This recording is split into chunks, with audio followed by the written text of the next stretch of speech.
Hello everyone. এতিয়া মই আহিছো মাধৱপুৰত আৰু মই আহিছো এতিয়া ৰিহাব ফিজিঅথেৰাপি চেণ্টাৰ। আসলতে আমাৰ বুবুলৰ বহুত কেইদিনৰ পৰা মোক কৈ আছে যে তাৰ বোলে বেক পেইন হৈ আছে আৰু সেই কাৰণে মই আহি গলো rehab A unit of multi speciality physiotherapy centre. আৰু ইয়াতে আহি ডক্টৰ নৱপল্লৱ ভূঞা মানে আমাৰ সুমন তেখেতৰ লগত অকমান ডিসকাস কৰিলো। তাৰ পিছত বুবুলৰ পেইন ৰিলিফৰ কাৰণে কিবা কিবি ষ্টাৰ্ট কৰি দিলে আৰু কি কৰিলে কেনেদৰে কৰিলে গোটেইখিনি মই ভিডিঅ'টোৰ জৰিয়তে দেখুৱাবলৈ চেষ্টা কৰিম। আৰু আপোনালোকৰ যদি তেনেকুৱা ধৰণৰ সমস্যা আছে মই তলত গোটেই ডিটেইলছ দি দিছো, আপোনালোকে কন্টাক্ট কৰি ল'ব পাৰে। এইটো কি শৰ্ট ৱেভ ডায়াফ্ৰাম এটা তোমাৰ মেইনলি আমি পেইন কমাবৰ কাৰণে ইউজ কৰো। এইটো পেইন ৰিলিজৰ কাৰণে ইউজ কৰো। তাৰে ষ্ট্ৰেচিং খিনি দি আছো এতিয়া হাত ধৰিছে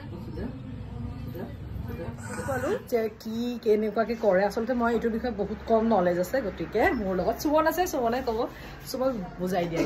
তো আজিকালি ফিজিঅথেৰাপি কিমান ব্যৱহাৰ হয় সকলোৱে জানে। প্ৰত্যেকটো অৰ্থপেডিক কেছৰ পিছত আজিকালি ফিজিঅথেৰাপি লিখাই যায় আৰু মেইনলি আমি মোৰ এই ৰিহেব নাৰায়ণপুৰত মই চাওঁ তোমাৰ নানা অৰ্থপেডিক কণ্ডিশ্যনবিলাক নাৰ্ভ ৰিলেটেড কণ্ডিশ্যন, তো স্পেচিয়েলি এবল চাইল্ডখিনি আৰু বিভিন্ন BXC এইবিলাক মোৰ ইয়াতে গোটেইখিনি মই ট্ৰিট কৰোঁ।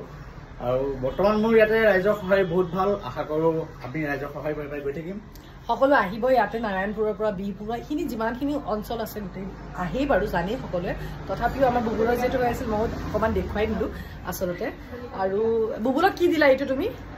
বুবুলক মই তাৰ যিটো কঁকালৰ বিষ আছিল প্ৰথমে মই আৰ্টিটেঞ্চ ইউজ কৰিলোঁ, তাৰপিছত আল্ট্ৰাচাউণ্ড মেচিন অকণমান ইউজ কৰিলোঁ আৰু লাষ্টত মই অলপমান SW দি কিছুমান ষ্ট্ৰেচিং এক্সাৰচাইজ কিছুমান তাৰ যিহেতু মাচুলখিনি আছে তো মাচুলখিনি মই ষ্ট্ৰেচিং কৰি পেলাই অলপমান ঢিলা কৰি দিছোঁ। আৰু আপোনালোকৰ যদি তেনেকুৱা কিবা ধৰণৰ তেনেকুৱা অসুবিধা আছে বা আৰু সৰু ল'ৰা ছোৱালীৰো কি সৰু ল'ৰা ছোৱালী মানে আজিকালি কিছুমান কি হয় আমাৰ যিখিনি CP বাচ্চা থাকে খোজ নকঢ়া সময়মতে মাত নুফুটা খোজ নকঢ়া থিয় হ'ব নোৱাৰা বহিব নোৱাৰা, তো মোৰ এইটো তেনেকুৱা বাচ্চা আছে।